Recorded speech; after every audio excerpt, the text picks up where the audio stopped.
आज का question thermodynamics का एक सुपर इम्पोर्टेंट आइडिया यूज करता है।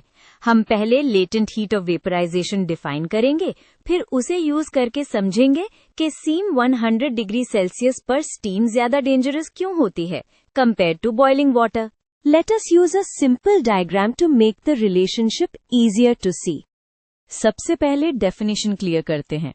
लेटेंट हीट ऑफ वेपराइजेशन का मतलब है लिक्विड को गैस में बदलने के लिए कितनी हीट एनर्जी चाहिए जब टेम्परेचर चेंज ही ना हो, यानी फेज चेंज हो रहा है पर थर्मोमीटर सेम रीडिंग दिखाता रहेगा। इसको हम एक सिंपल फॉर्मूला से एक्सप्रेस करते हैं।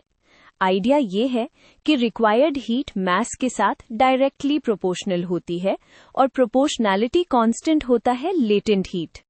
ये लेटेंट हीट ऑफ वेपराइजेशन है जो फेज चेंज की एक्स्ट्रा एनर्जी कैप्चर करता है। अब स्टीम वर्सेस बॉइलिंग वाटर का कोर पॉइंट, दोनों का टेम्परेचर 100 डिग्री सेल्सियस हो सकता है, लेकिन स्टीम के पास एक एक्स्ट्रा एनर्जी पैकेज होता है, वही लेटेंट हीट।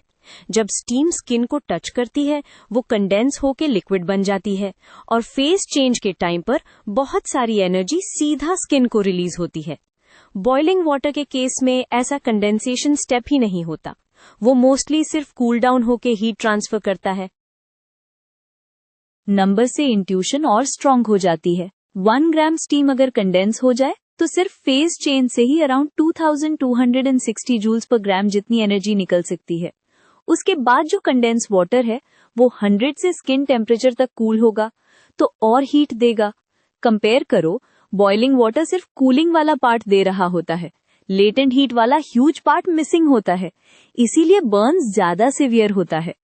एक क्विक चेक, स्किन रफली 37 डिग्री सेल्सियस मान लो, वाटर का specific heat about 4.18 joules per gram per degree Celsius होता है, तो बॉइलिंग वाटर का कूलिंग कंट्रीब्यूशन रफली 4.18 टाइम्स 63 यानी अराउंड 260 जूल्स पर ग्राम आता है।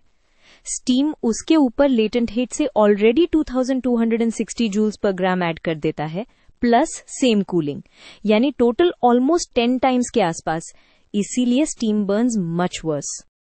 तो फाइनल टेक अवे है कि सेम टेम्परेचर का मतलब सेम डैमेज नहीं होता।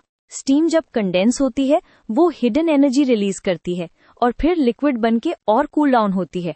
इस डबल वैमी हीट ट्रांसफर की वजह से 100 degree Celsius steam 100 degree Celsius boiling water से काफी ज्यादा सिवियर बर्न्स कर सकती है।